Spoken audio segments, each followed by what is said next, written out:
તો અમરેલી લેટરકાંડમાં થઈ શકે છે ચોંકાવનારો ખુલાસો। લેટરકાંડમાં પત્ર અસલી હોવાની ચર્ચાએ જોર પકડ્યું છે। કોંગ્રેસના નેતા લેટર અસલી જોવા માંગણી કરી ચૂક્યા છે, ત્યારે પરેશ ધાનાણી આ માંગ કરી ચૂક્યા છે। એફએસએલ રિપોર્ટ જાહેર કરવાની પણ માંગ કરવામાં આવી છે। અસલી લેટરના કારસ્તાનમાં કોણ કોણ તેની ચર્ચાઓ જોર પકડી રહી છે। કોણ કોણ હવે શંકાના ઘેરવામાં આવશે તેની અમરેલીમાં ચર્ચા છે। ભાજપના ધારાસભ્ય પાયલ ગોટી મુદ્દે મૌન તોડશે। सांसद रूपालाए पोलीस व्यवहार ने अयोग्य गणाव्यो छे। तो अमरेली लेटरकांडमां पत्र असली होवानी चर्चाए हवे जोर पकड्युं छे। अमरेलीमां धरણા સમયે જ જેની ઠુમ્મર અને પરેશ ધાનાણીએ લેટર અસલી જોવા અને એફએસએલ રિપોર્ટ જાહેર કરવાની માંગ કરી હતી। અસલી લેટરના કારસ્તાનમાં કોણ કોણ હવે શંકાના ઘેરાવામાં છે તેની અમરેલીમાં ચર્ચા ચાલી રહી છે।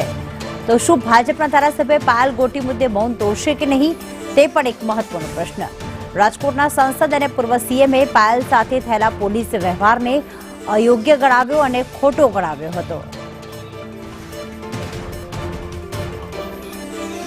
મયુર અમારી સાથે જોડાઈ ગયા છે। મયુર, આ લેટર જોવાની માંગ કરવામાં આવી રહી છે, હવે અસલી હતો કે નકલી હતો તે એક મોટો પ્રશ્ન છે, શું વધુ વિગત?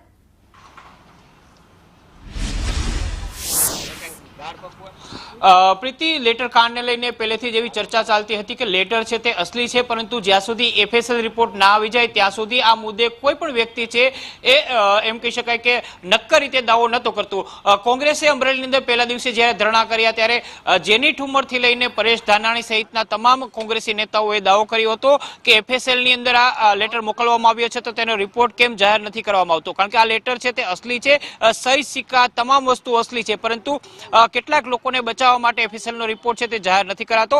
કોંગ્રેસ ચોક્કસ સૂત્રોના દાવાથી કહી રહી હતી કે આ લેટર અસલી છે અને લેટર લખવા પાછળ કોઈ અન્ય માસ્ટરમાઇન્ડ હોઈ શકે છે।